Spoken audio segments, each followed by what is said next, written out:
The United Nations reckons legitimate businesses worldwide launder around £1.5 trillion each year. Researchers at Copenhagen Business School estimate offshore tax havens hold funds worth 10% of our global GDP.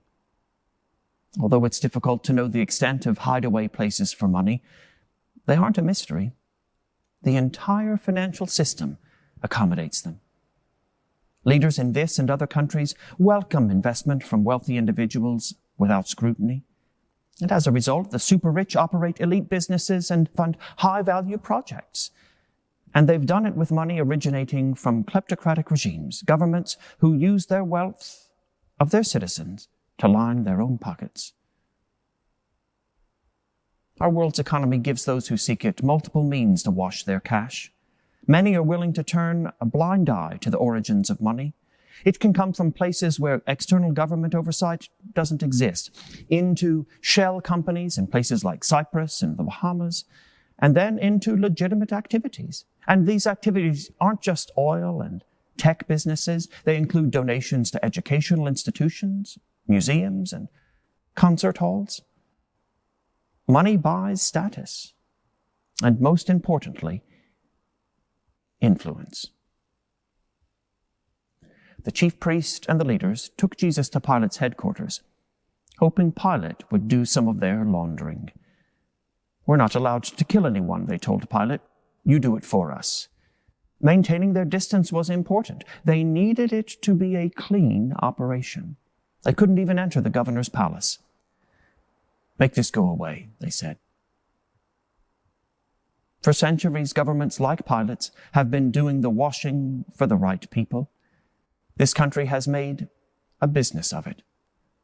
From a non-domicile tax system introduced in 1799 to the Golden Visa, giving residency rights to anyone who invests £1 million in the country, the UK has long been a desirable destination for people who want to wash down their assets to evade public examination.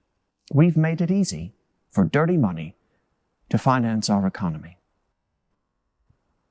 Too many people, perhaps entire financial systems, are entangled with dirty money. Without investment from oligarchs and military juntas, many would be without a job. Real estate developers, attorneys, and bankers rely on wealthy buyers, and in their need, they are beholden to their financiers.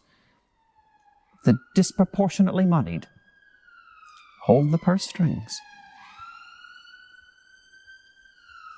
It's a dangerous arrangement. By allowing kleptocrats and their cronies to bring ill-gotten wealth and conceal it here in the UK, we are entangled in a dark web.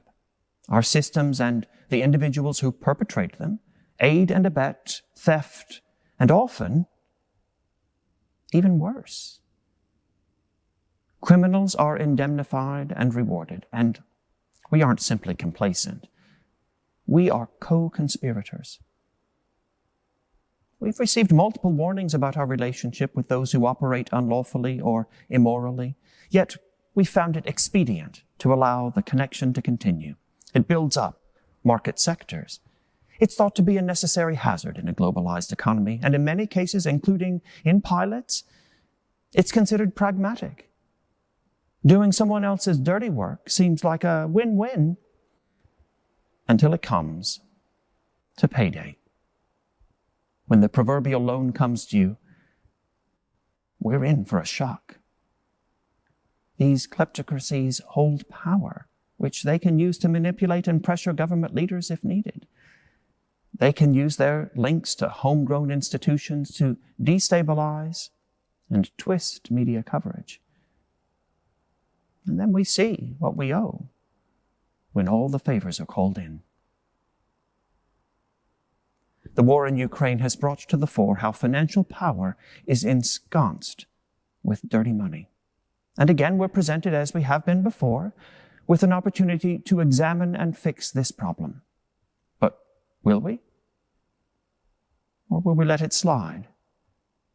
For all the work gone into freezing the assets of Russian money men since the invasion of Ukraine, an equal amount of effort must go into examining how this country's institutions are enabling and encouraging crime lords and their partners. The silence is deafening. And in the gospel story, and sadly in our own, the confrontation winds up being only half-hearted. There's no precision. It all gets muddled up. Doing someone else's dirty work is built in to the system.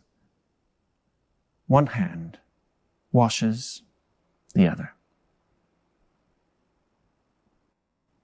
While it may be convenient and seen as a valuable means to an end, the truth about where money and power originate matters. But what is that truth? That's what Pilate asked. What is at the heart of it? Does it count? It seems we've not yet learned that it does. For little of this dirty exchange is happening in private. It's here for everyone to see. We've been collaborating in unpleasant and dishonest activity for a long time. How much longer?